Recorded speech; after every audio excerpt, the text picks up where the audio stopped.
अस्सलाम वालेकुम रहमतुल्लाहि व बरकातुहू। मोहम्मद जवेद इकबाल लाहौर से सवाल पूछ रहे हैं। मुफ्ती साहब, हमारा एक दोस्त है, वो चोरी करता था। उसने तकरीबन 5-6 साल लोगों का माल चुराया। तो अब वो सच्चे दिल से इस गुनाह से उसने तौबा कर ली है। तो क्या जो माल चुराया है उसकी अल्लाह के यहाँ माफ़ी हो जाएगी? जी, मोहम्मद जवेद इकबाल भाई, जो उन्होंने माल चुराया है, चूँकि ये तो हकूकुल इबाद का मामला है, ये तो उनको वापस करना होगा।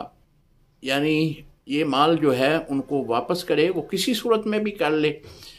या तो डायरेक्ट तौर पर उनको जाकर ये कहे कि ये माल मैंने आपका चुराया था, तो ये मैं उसकी कीमत देना चाह रहा हूँ, ये आप कीमत ले लें। तो अगर इस बात का अंदेशा है कि वहाँ पे इस बात पे फितना बर्पा हो जाएगा, तो कोई चीज़ उनसे जो है वो ख़रीद लें या उनको कोई चीज़ बेच दें, तो बाकी रकम जो है कीमत की वो उनसे ना ले।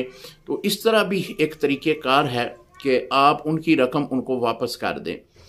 याद रखें कि जब तक मालिक ज़िंदा है तो उनके पैसों का आप सदका नहीं कर सकते।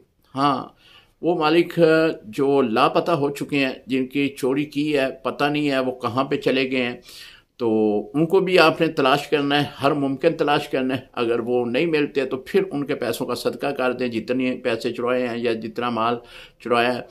इसी तरह अगर आपको किसी का पता है कि वो दुनिया से चला गया है, मर गया है, तो उतनी रकम उसके नाम पे सदका कर दें। अस्सलाम वालेकुम रहमतुल्लाहि व बरकातहू।